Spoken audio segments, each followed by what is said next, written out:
नमस्कार, स्वागत है आपका जी बिजनेस में। मैं हूं दीपक डोभाल और आप देख रहे हैं आपकी खबर आपका फायदा। उपभोक्ताओं के हितों को ध्यान में रखते हुए सरकार ने एक बड़ा ही इंपॉर्टेंट कदम उठाया है। सरकार ने कंज्यूमर राइट्स डे के मौके पर आज right to repair portal launch किया है। यानी अब कंपनियां किसी उत्पाद को रिपेयर करने के लिए ना नुकुर नहीं कर पाएंगी, साथ ही अधिकार जो हैं अब वो पाले में है कंज्यूमर के। आज हम इसी मुद्दे पर चर्चा करेंगे और समझेंगे कि राइट टू रिपेयर का कॉन्सेप्ट क्या है, इससे ग्राहकों को कैसे और कितना फायदा मिलेगा, इसका दायरा क्या होगा और अगर कोई कंपनी राइट टू रिपेयर के नियमों का उल्लंघन करती है तो उस पर किस तरह की सख्ती के प्रावधान हैं, इसी पर करेंगे चर्चा। साथ ही साथ में ग्राहक को रिपेयर का अधिकार क्यों चाहिए था, ये बहस कितनी पुरानी है और इसका एक आम आदमी के लिए मतलब क्या है, सारी बातें समझाएंगे बहुत ही खास मेहमानों के साथ। पहले ये रिपोर्ट देखिए।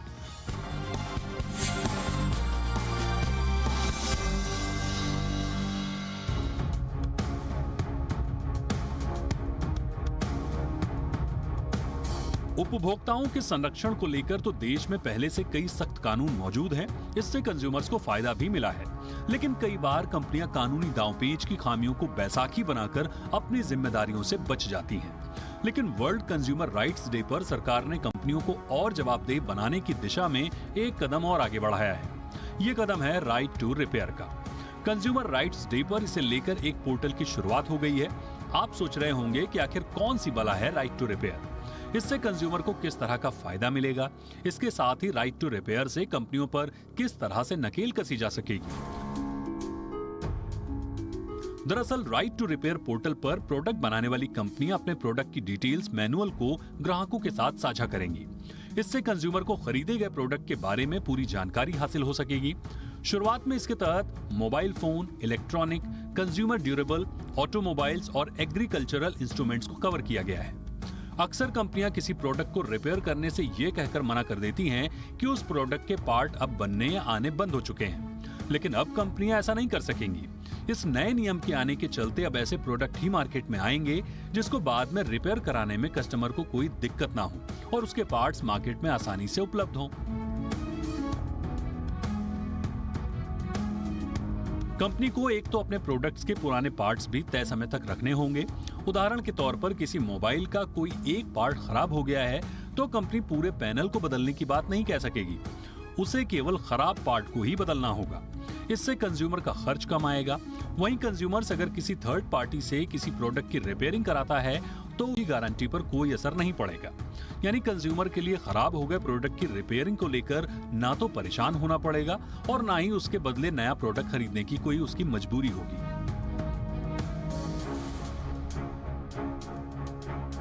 राइट टू रिपेयर पोर्टल के इस्तेमाल की बात करें तो सबसे पहले यूजर को इसके ऑफिशियल वेबसाइट पर जाना होगा। वेबसाइट पर होम पेज स्क्रीन पर खुलने पर फाइल एंड कंप्लेंट ऑप्शन पर क्लिक करना होगा। उसके बाद आपका प्रोडक्ट टाइप क्या है उसे सिलेक्ट करना होगा, साथ ही अपनी पूरी डिटेल्स भी भरनी होगी। इसके बाद अपनी शिकायत को सबमिट करना होगा। उपभोक्ता मामलों का विभाग आपकी शिकायत पर कार्यवाही करेगा। इसके लिए उसे कंज्यूमर कोर्ट जाने की जरूरत नहीं होगी। वहीं राइट टू रिपेयर के नियम के लागू होने से देश में इलेक्ट्रॉनिक कचरे में भी कमी आएगी। ब्यूरो रिपोर्ट, जी मीडिया। तो बहुत ही खास मेहमानों का पैनल इस वक्त हमारे साथ जुड़ रहा है। सबसे पहले परिचय आज के मेहमानों का आपसे करा दें। हमारे साथ है बिजॉन मिश्र साहब, जो कि जाने माने कंज्यूमर राइट एक्टिविस्ट हैं। बिजॉन सर, बहुत बहुत स्वागत है आपका। और हमारे साथ हैं नवीन शर्मा साहब, जो कि प्रेसिडेंट हैं CRO के, यानी कि कंज्यूमर राइट्स ऑर्गेनाइजेशन के। शर्मा जी, आपका भी बहुत बहुत स्वागत है सर। बिजॉन सर, चर्चा की शुरुआत आपसे ही। राइट टू रिपेयर ये कितना सिग्निफिकेंट है सर, और लगातार इस पर चर्चा हो रही थी। दुनिया के कई देशों में इसे लागू भी किया गया, लेकिन भारत में आखिरकार एक लंबे होमवर्क के बाद सरकार ने इसे लागू कर दिया है। इसके लिए बाकायदा पोर्टल वगैरह लॉन्च हो गया है। ये कितना महत्वपूर्ण है सर एक आम ग्राहक के अधिकारों को लेकर? ये बहुत ही महत्वपूर्ण है, क्योंकि हम समझते हैं कि right to repair is a right जो आप जब कोई भी वस्तु खरीदते हैं या कोई भी सर्विस उपलब्ध करते हैं तो उसके साथ साथ आफ्टर सेल सर्विस या उसका जो रिपेयर का मेंटेनेंस का जो सर्विस है वो इंक्लूसिव है, वो बिल्कुल अनिवार्य है। लेकिन अब जब सरकार ने एक पोर्टल ले आया है राइट टू रिपेयर का, तो अब इसमें आंकड़े आएंगे जिससे हम लोगों को पॉलिसी बनाने के लिए और सुविधा होगा और कानून भी बनाने के लिए सुविधा होगा, अमेंडमेंट लाने में सुविधा होंगे, क्योंकि हमारे पास अब एविडेंस आएंगे। पहले हमारे पास कोई एविडेंस नहीं होता। अब चूंकि सरकार ने इस पोर्टल को शुरू किया है, इससे हम लोग को सबूत मिलेगा, इससे हम लोग को समझ में आएगा कि कितने कंपनी सही ढंग से उपभोक्ताओं का जो दिक्कत है सामान खरीदने के बाद, because right to repair comes along with standard product जो डिफेक्टिव ना हो, प्रोडक्ट्स जो एफिशिएंट हो, प्रोडक्ट्स जो प्रॉमिस कर रहा है वो उनको डिलीवर किया जा रहा है। ये सारी चीजों को देखते हुए हम समझते हैं एक बहुत अहम कदम है आज वर्ल्ड कंज्यूमर राइट्स डे के अवसर पे ये अनाउंस करना कि इस ढंग का एक पोर्टल बना रहे हैं। तो हम लोग एज अ कंज्यूमर रिप्रेजेंटेटिव हम लोग ऑलवेज ये कोशिश ये करते रहेंगे कि अब इस पोर्टल के तहत कितना सरल और कितना आसान तरीके हम लोग अपना सकते हैं रिपेयर के लिए, मेंटेनेंस के लिए, तुरंत समाधान के लिए, ताकि इस पोर्टल ये चीज साबित करें कि कौन सा कंपनी सही है, कौन सा कंपनी गलत है, और ताकि हमको भी एक चॉइस मिले, क्रेडिबल चॉइस मिले, इंफॉर्मेशन मिले इस पोर्टल के तहत, ताकि जो भी डेटा आएंगे उस डेटा को एनालाइज करके किस कंपनी से दूर रहना चाहिए, किस कंपनी सही नहीं है in terms of after sale service या इन टर्म्स ऑफ मेंटेनेंस। ये जो आंकड़े हैं ये हम लोगों के लिए बहुत अहम एक रोल प्ले करेगा, और हम उम्मीद करते हैं कल से ये जो प्रक्रिया शुरू होगा इससे और भी सशक्तिकरण होगा कंज्यूमर के लिए, वो और भी चॉइस मिलेगा उनको और सही ढंग का क्रेडिबल चॉइस मिलेगा। देखिए तो सही चॉइस है, का क्योंकि सरकारी एब्सोल्युटली तंत्र सर, एब्सोल्युटली सर। देखिए ये चॉइस तो मिलेगी ही इसमें, क्योंकि राइट टू चूज का मसला एक आम कंज्यूमर के लिए जुड़ा हुआ है। क्योंकि देखिए कंज्यूमर प्रोटेक्शन एक्ट 2019 साफ तौर पर यह कहता है कि अगर किसी कंपनी की मोनोपोली हो रिपेयर मेथड्स पे, तो वो साफ तौर पर वायलेट करता है कंज्यूमर के राइट टू चूज को। तो जिस राइट टू चूज की बात बिजॉन साहब कह रहे हैं एग्जैक्टली वो और सुदृढ़ हुआ है। और इसके अलावा एक और चीज जो है द एंड ऑफ ओनरशिप जिसे कहा जाता है, एक कंपनी ने आपको उत्पाद बेच दिया, उसके बाद भी उस उत्पाद पर जो ओनरशिप होती थी वो खत्म नहीं होती थी। तो एक तरह से ये जो राइट टू रिपेयर का अधिकार है ये आपको एंड ऑफ ओनरशिप का एक सहूलियत देता है, यानी कि मैन्युफैक्चरर ने अब आपको बेच दिया तो अब उसकी ओनरशिप खत्म हो गई। अब वो कंज्यूमर के ऊपर है कि वो उसको रिपेयर किस तरह से कराए, कहां से कराए, किस रूप में कराए, कितना कराए। तो ये बहुत बड़ा अधिकार मिला है। इस वक्त हमारे साथ एक और खास मेहमान निधि खरे मैम जुड़ चुकी हैं, एडिशनल सेक्रेटरी हैं कंज्यूमर्स अफेयर्स मिनिस्ट्री में। मैम बहुत बहुत स्वागत है आपका। सबसे पहले तो आपकी पूरी टीम को बहुत बहुत बधाई। राइट टू रिपेयर पोर्टल आपने लॉन्च किया है, आज बड़ा इंपॉर्टेंट दिन कंज्यूमर राइट्स के हिसाब से। कितना कुछ बदल जाएगा राइट टू रिपेयर अधिकार आने के बाद एक आम उपभोक्ताओं के जीवन में? मैम क्या क्या बदलाव आप एक्सपेक्ट कर रहे हैं? सबसे पहले तो मैं आपके माध्यम से सभी दर्शकों को आज अंतर्राष्ट्रीय उपभोक्ता दिवस पे अपनी बधाई देना चाहती हूँ। मैं ये कहना चाहती हूँ कि ये अधिकार के रूप में शायद अभी आने में समय लगेगा। हम लोगों ने राइट टू रिपेयर पोर्टल बनाया है जिसमें कि उपभोक्ताओं को सही जानकारी मिलेगी कि किस प्रकार से वो अपने सेल्फ रिपेयर के मैनुअल्स बनाएं, उनके जो ऑथराइज्ड रिपेयरर्स हैं उनकी सूचना रहेगी, इसी प्रकार से जो थर्ड पार्टी रिपेयरर्स हैं उनकी सूचना रहेगी। तो इस तरह से वो अपनी जो उपभोक्ता हैं वो वारंटी पीरियड तक अपने जो प्रोडक्ट्स उन्होंने ख़रीदे हैं वो उसकी लाइफ टाइम तक उसको उपयोग कर सकते हैं। इस तरह से जो लाइफ मूवमेंट है उसके अंतर्गत भी हम रिड्यूस कर सकते हैं ई वेस्ट को, और जो माइंडलेस कंजम्पशन है उसको भी हम रिड्यूस कर सकते हैं। एब्सोल्युटली, यानी कि इसके कई एनवायरनमेंट फ्रेंडली भी ये है। जैसा आपने बताया कि पोर्टल लॉन्च में एक सहूलियत जरूर आई है, अब पूर्णतः इसको अधिकार के रूप में आने में अभी कितना समय लगेगा मैम, और उसके लिए क्या कुछ तैयारी है?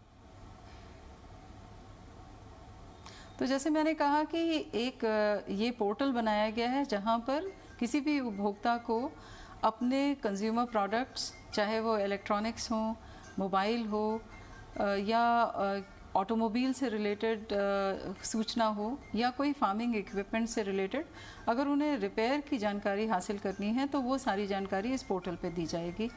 इसके साथ साथ कई बार ये भी समस्या होती है कि रिपेयर करने के लिए तो लोग हैं, मगर जो स्पेयर पार्ट्स अवेलेबल होते हैं वो जेन्युइन क्वालिटी के नहीं होते। तो यहाँ पर वो स्पेयर पार्ट्स की भी जो जेन्युइन हैं वो उनकी भी जानकारी रहेगी। ये प्रमुख रूप से उपभोक्ताओं को सशक्तिकरण की दिशा में ही उठाया हुआ एक कदम है, जिससे कि अगर उनकी डिमांड बढ़ेगी तो मैन्युफैक्चरर्स अपने आप जो प्रोडक्ट्स हैं उनके लिए प्लान्ड ऑब्सोलेंस, यानी कि जो एक तरह से मैन्युफैक्चर करते समय ही वो इस प्रकार से डिज़ाइन किया जाता है कि वो जल्दी फेल हो जाए या अनुपयोगी हो जाए, ताकि कंज्यूमर बार बार उनके प्रोडक्ट्स को खरीदे। तो इन सब चीज़ों पर रोक लगेगी। मैम, इसी बीच में कई बार इंडस्ट्री की तरफ से कुछ चिंताएं ये उभरती हैं कि साहब ये मैन्युफैक्चरर फ्रेंडली शायद डिसीजन नहीं है, तो आप किस तरह से मैन्युफैक्चरर्स को किस तरह से बताएंगे कि एक कंज्यूमर के अधिकार जो ज़्यादा एम्पावर उसे किया जा रहा है उसमें कहीं मैन्युफैक्चरर के हित जो है वो प्रभावित नहीं हो रहे हैं? मैन्युफैक्चरर्स इससे प्रभावित नहीं होंगे, क्योंकि उनकी भी जिम्मेदारी है वो प्रो पीपल और प्रो प्लैनेट कार्य करें, और बहुत सारी इंडस्ट्रीज़ का बहुत सकारात्मक सोच है इसमें। मुझे लगता है कि एक अभियान के रूप में जब ये ग्लोबल विषय होगा तो धीरे धीरे इंडस्ट्रीज़ भी अपनी जो उनकी भूमिका है उसको बेहतर तरीके से समझ सकेंगे। लेकिन ये आप निश्चित जान लें कि ये कदम को किसी प्रकार के इनोवेशन ऑफ टेक्नोलॉजी के अगेंस्ट नहीं है, ये सिर्फ जो गुणवत्ता है उसको बढ़ाने की चेष्टा है, और उपभोक्ता को वो जब तक चाहे अपने उत्पाद का इस्तेमाल करे, उसे प्रयोग में लाए, इसी के लिए ये प्रयास किया गया है। मैम, एक आखिरी सवाल आपको क्योंकि जाना भी है, अगर पोर्टल पर समस्या आती है और एक आम उपभोक्ता को ये लगता है कि उसे राइट टू रिपेयर की जो उसे फिलहाल सहूलियत है जो दी गई है उसके मुताबिक उसके साथ कंपनी बर्ताव नहीं कर रही है, तो फिर कोर्स ऑफ एक्शन सरकार की तरफ से या मिनिस्ट्री की तरफ से क्या होगा मैम? जैसे मैंने आपको पहले भी कहा कि उपभोक्ता का एक अधिकार है उसे सही सूचना उपलब्ध होना। तो वो जो भी प्रोडक्ट खरीदता है उसके बारे में सटीक जानकारी होना कि अगर उसे कोई उसमें कमी आती है वो किस प्रकार से सेल्फ रिपेयर कर सकता है उस मैनुअल को फॉलो करते हुए, या ऐसे सेल्फ रिपेयर के मैनुअल के आधार पे जो वीडियोस होते हैं। तो जैसा मैंने कहा कि एक ये जो कदम है वो मुख्य रूप से ई वेस्ट को कम करने की है, माइंडलेस कंजम्पशन को रोकने की दिशा में है। मेरी समझ से आज ये समय आ गया है जबकि सभी स्टेक होल्डर्स इस विचार के साथ हैं और सकारात्मक प्रयास के साथ सभी लोग अपनी अपनी तरफ से चेष्टा कर रहे हैं कि वो ई वेस्ट को रिड्यूस कर सकें। एब्सोल्युटली मैम, मैंने आपका ये वाला पॉइंट समझ गया मैम। मेरा आखिरी सवाल मैम, मेरा सवाल ये था कि अगर कंपनी अगर डिनाई कर देती है, बाय द वे उन्होंने मैनुअल देख के अपना इक्विपमेंट खोल लिया। नहीं, मैंने आपको जैसे कि पहले भी कहा कि कंपनीज जो है वो अपनी जानकारी को साझा करेंगे उपभोक्ता के साथ, और ऐसे कोई भी अगर शिकायत होती हैं तो वो हमारी नेशनल कंज्यूमर हेल्पलाइन 1915 पे अपनी शिकायतें दर्ज करा सकते हैं। वो अपनी शिकायतों को अगर उन्हें कोई इससे हानि भी हुई है तो उसके लिए वो कंज्यूमर कमीशन जा सकते हैं। इसके लिए ऑनलाइन वो अपने केसेस को दर्ज करा सकते हैं। Alright ma'am, thank you so much ma'am, और एक बार फिर से आपकी टीम को बधाई। ये पोर्टल लॉन्च किया लेकिन अभी भी इसको पूरी तरह से अधिकारों के रूप में ढलने में थोड़ा समय जरूर लगेगा। लेकिन जैसे मैम बता रही हैं कि इसके क्या क्या फ़ायदे हैं, एनवायरनमेंट से लेकर मैन्युफैक्चरर्स को भी चिंता करने की आवश्यकता नहीं है, क्योंकि वो अगर उनका ट्रस्ट बढ़ेगा, कंज्यूमर के साथ उनका ट्रस्ट बढ़ेगा, तो स्वाभाविक रूप से उनके कारोबार में भी वृद्धि होगी। नवीन जी हमारे साथ है। नवीन जी, आप कैसे देख रहे हैं इसको, इस कदम को, और इससे एक आम कंज्यूमर की लाइफ में क्या कुछ बदल जाएगा सर?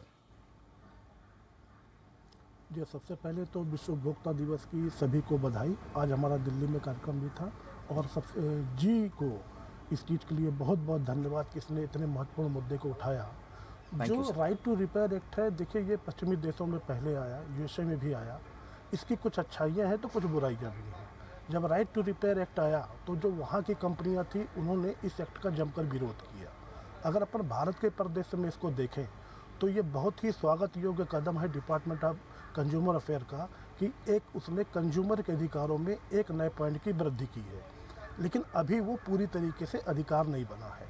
अब यहाँ पे ये भी देखना होगा कि राइट टू रिपेयर में अगर कोई प्रोडक्ट है तो जब कोई भी कंज्यूमर उस प्रोडक्ट को रिपेयर कराने जाता है तो वहाँ पे कंपनी का व्यवहार क्या होता है, ये सबसे महत्वपूर्ण है। दूसरा, अगर वो प्रोडक्ट है, जैसे अभी बात हुई कि गैजेट की बात हो रही है, मोबाइल की बात हो रही है, इलेक्ट्रॉनिक आइटम की बात हो रही है, तो यहाँ पे ये बिंदु भी देखना होगा कि रिपेयरिंग की कॉस्ट बहुत कम होनी चाहिए। नहीं तो ऐसे में उपभोक्ता नया प्रोडक्ट लेने को ही मजबूर होगा। तो अगर रिपेयरिंग की कॉस्ट कम नहीं की जाएगी और उसको मैंडेटरी नहीं किया जाएगा, क्योंकि भारत में अगर हम देखें कि यहाँ पे एक एक ब्रांड के कई प्रोडक्ट हैं, मतलब उसके मॉडल कई होते हैं।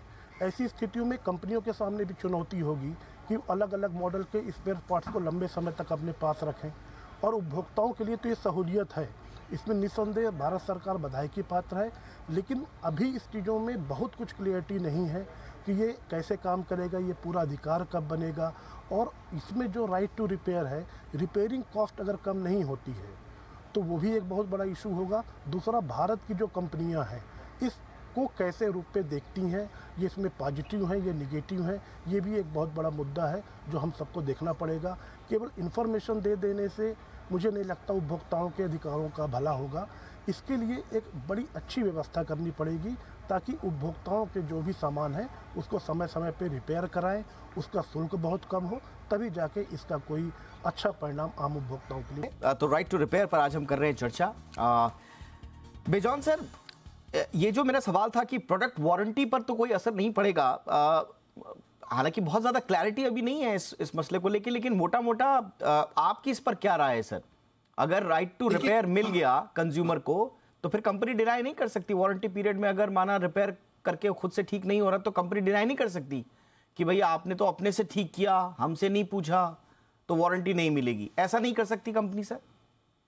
नहीं, ऑलरेडी ये एस्टैब्लिश्ड है। कई जो कॉम्पनसेशन या अवार्ड्स जो मिल गया है डिस्ट्रिक्ट कमीशन से, स्टेट कमीशन से, नेशनल कमीशन से, कि रिपेयर अनिवार्य है। It is already a right. ये मत भूलिए कि ये राइट नहीं है, ये मैन्युफैक्चरर का जिम्मेदारी है कि कोई भी प्रोडक्ट जो वो बेचते हैं वो यदि सबस्टैंडर्ड निकला, डिफेक्टिव निकला, तो उनको रिप्लेस करना अनिवार्य है as per the present provision of the consumer protection act 2019। बिल्कुल, उनको रिप्लेस करना अनिवार्य है। अब हम ये कहना चाहेंगे कि अब जो प्रक्रिया शुरू किया गया है, गारंटी और वारंटी का समझदारी होनी चाहिए उपभोक्ताओं को। गारंटी है जहां कंपनी गारंटी लेते हैं कि ये डिफेक्ट फ्री है और यदि कोई उनमें खराबी आया तो हम फ्री रिप्लेसमेंट करेंगे, वो हुआ गारंटी। ठीक। वारंटी हुआ जहां कंज्यूमर एक रकम देकर वारंटी खरीदते हैं और उस वारंटी के तहत उनको एक कुछ अधिकार मिलता है जो कानूनी रूप से कॉन्ट्रैक्ट है कि यदि वारंटी पीरियड में कुछ खराबी हुआ और आपने कुछ रिप्लेसमेंट का अनिवार्य रूप हुआ तो वो कंज्यूमर को at a very subsidised price, और ये सब पहले से निर्णय लिया जाता है जब आप वारंटी साइन करते हैं। ठीक है। तो कई बार वारंटी में मोस्ट ऑफ द टाइम देखा गया है कि यदि कंज्यूमर कुछ भी छेड़खानी करता है खुद अपने से तो वो वंचित हो जाते हैं वारंटी के तहत और वो वॉइड हो जाता है वारंटी, वो फिर कानूनी रूप से manufacturer is not liable to give the service. अब हम ये उम्मीद कर रहे हैं कि आज जो पोर्टल जो लॉन्च हुआ, जो सरकार करना चाह रहे हैं एज अ स्टार्टिंग पॉइंट, कि वो राइट टू रिपेयर लाना चाह रहा है, उसके लिए सबूत चाहिए, एविडेंसेस चाहिए, और तभी पॉलिसी या कानून हम लोग बना सकेंगे। और हम उम्मीद करते हैं कि जल्दी से जल्दी ये कानून आए ताकि कोई भी व्यक्ति वंचित ना हो। अब हम कहना चाहेंगे निधि जी का उनका जो चिंता रहा इन टर्म्स ऑफ एनवायरनमेंट, बहुत ही इंपॉर्टेंट चीज है। हम लोग को बराबर ये सोचना चाहिए कि हम यदि कोई भी चीज रिप्लेस करें तो जहां से हम खरीदे हैं वो बाई बैक करें, वो उसको लेकर उसको कैसे रिसाइकल करेंगे उसका एक प्रक्रिया अलग से बननी चाहिए ताकि एनवायरनमेंट प्रोटेक्शन हो। और हम ये उम्मीद रखते हैं कि पहला कदम ये होगा राइट टू रिपेयर में कि हमको एक एस्टिमेट मिले कंपनी से कि हमारा रिपेयर करने के लिए इतने साल यूज करने के बाद इसको यदि रिपेयर करेंगे तो क्या एस्टिमेट पड़ेगा फॉर रिपेयर, और उस पर्ची को और उस एस्टिमेट को एक थर्ड पार्टी से हम लोगों को एक सहूलियत मिलनी चाहिए जहां हम उसको वेट कर सके, जहां हम उनका ये देख सकें कि वो ज्यादा ले रहे हैं कि सही ले रहे हैं। बिल्कुल, वो एक एक्सपर्ट कमिटी बननी चाहिए under CCPA, central consumer protection authority के तहत एक एक्सपर्ट मतलब टेक्निकल कमिटी बननी चाहिए जो उस ढंग के एस्टिमेट्स को रैंडम चेक कर सके, या उपभोक्ताओं को यदि महसूस हो कि वो ज्यादा ले रहे हैं कंपनी, तो उस कमिटी के सामने उस एस्टिमेट को रख सकते हैं और वो जो कमिटी कहेंगे वो कानूनी रूप से under the consumer protection act 2019 जो सीसीपीए बना सकते हैं, उस एस्टिमेट को लेकर उपभोक्ता आगे बढ़ सकता है। यदि वो घट गया तो उपभोक्ता के पक्ष में हुआ, यदि नहीं घटे और वो ये एक इंपॉर्टेंट सजेशन आपने दिया है। तो मुझे लगता है कि इस तरह के कई लेयर्स जो है, प्रोटेक्शन लेयर्स जो है वो सरकार को बनानी होंगी पोर्टल के साथ साथ, तब जाके एक मुकम्मल जो राइट है वो मिल पाएगा। नवीन सर, कुल मिला के जो कंट्रोल ऑफ प्रॉपर्टी था बियॉन्ड सेल, चाहे वो बड़े इक्विपमेंट हो, मोबाइल हो, गैजेट्स हो, कम से कम अब ये मैन्युफैक्चरर के ऊपर नहीं रहेगा, वरना वो अनाप शनाप तरीके से बेचने के बावजूद भी ऐसा लगता था कि उसके ऊपर पूरा का पूरा राइट जो है, अधिकार जो है वो मैन्युफैक्चरर का ही है। हमने तो चीज़ खरीदी ही नहीं क्योंकि हम बंधे हुए हैं। हमको अगर रिपेयर करना होगा तो आप कंपनी में जाइए, कंपनी के भी रजिस्टर्ड उसमें जाइए, आसपास मेरे अगर उसका रजिस्टर्ड शोरूम नहीं है, वो इक्विपमेंट नहीं मिल रहा है, पार्ट नहीं मिल रहा है, तो फिर दर दर की ठोकरें खाते रहिए। तो कुल मिला के ये जो राइट या control of property beyond sale जो मिला है या खत्म हुआ है मैन्युफैक्चरर्स का, ये बड़ा इंपॉर्टेंट सर। हाँ देखिए, मैं आपकी इस बात से भी सहमत हूँ, लेकिन मेरा कहना ये है, जितना मैं समझ पा रहा हूँ राइट टू रिपेयर को, कि कोई भी प्रोडक्ट जब हम लेते हैं तो उसकी एक गारंटी होती है, एक वारंटी होती है, जिसका जो टाइम लिमिट होता है वो फिक्स होता है। यहाँ पे जो राइट टू रिपेयर मैं समझना चाह रहा हूँ, जो मैं समझ पा रहा हूँ या जो मैं अपने दर्शकों से साझा करना चाह रहा हूँ अपने विचार, कि मान लीजिए कोई हमने ए प्रोडक्ट लिया, उसकी वारंटी है 6 महीने की और उसकी जो वारंटी है वो 1 साल की है। गारंटी में वो प्रोडक्ट एज इट इज़ वापस हो जाएगा और अगर वारंटी है तो उसके जो पार्ट्स हैं वो बदले जाएंगे। मैं यहाँ पे ये कहना चाह रहा हूँ, राइट टू रिपेयर में ये हक चाहिए कि जब तक उस प्रोडक्ट की लाइफ वैलिडिटी है, कंपनियों को उसके कल पुर्जे और उसके जो सामान उसमें लगा है उसको अपने पास रखना होगा। और कंज्यूमर के लिए वो प्रोडक्ट, मान लीजिए किसी प्रोडक्ट की जो लाइफ है वो 5 साल है, तो 5 साल तक उस प्रोडक्ट को रिपेयर करा सकता है। और यही एक मूवमेंट जो आया था, मैंने जैसा पहले कहा, यूएस में, यूरोप में, तो बड़ी सी कंपनियों ने उसका विरोध भी किया था। अब रही बात दूसरा इको फ्रेंडली की, तो नो डाउट इसमें पर्यावरण का बचाव होगा और मैं ये भी मांग करूंगा भारत सरकार से कि पर्यावरण को भी उपभोक्ताओं के अधिकारों में लाएं जैसा विदेशों में है। तो यहाँ पे कहीं ना कहीं कंपनियों के लिए कुछ बंधनकारी तो होगा और मुझे ऐसा प्रतीत होता है कि उनको थोड़ी तकलीफ तो होगी, लेकिन अगर उपभोक्ता की दृष्टि से देखा जाए तो निसंदेह बहुत अच्छा कदम है, स्वागत करने वाला कदम है, और आज के दिन ये उपभोक्ताओं के लिए गिफ्ट है। लेकिन तब तक जब तक इसका पूरा स्वरूप ना आ जाए और इसको अधिकार के रूप में एब्सोल्युटली, बिल्कुल शर्मा जी, आपने बिल्कुल सही कहा। और एक चीज जो हमें समझनी होगी, जो हम आत्मनिर्भर भारत की बात कह रहे हैं, जो छोटे रिपेयरिंग शॉप हैं, जो छोटी छोटी दुकानें हैं, उनका भी काम बढ़ेगा, क्योंकि अब उनके पास आप अपना नया नवेला गैजेट लेके जा सकते हैं, तो उनका भी काम बढ़ेगा। तो एक तरह से ये थोड़ा सा जॉब जनरेशन में भी हेल्प करेगा। बहरहाल बहुत बहुत शुक्रिया। बड़ा दायरा है इस पूरे इशू का। कुछ मोटे मोटे पहलू हमने छूने की कोशिश की, लेकिन देखते हैं कि भविष्य में ये किस तरह से एक आम उपभोक्ता के लिए वरदान बनकर साबित होता है। बहुत बहुत शुक्रिया bison Mishra sir, thank you so much, आपने वक्त निकाला। नवीन शर्मा सर, आपका भी बहुत बहुत शुक्रिया सर। आपकी खबर आपका फायदा में इतना ही, इजाजत दीजिए, नमस्कार।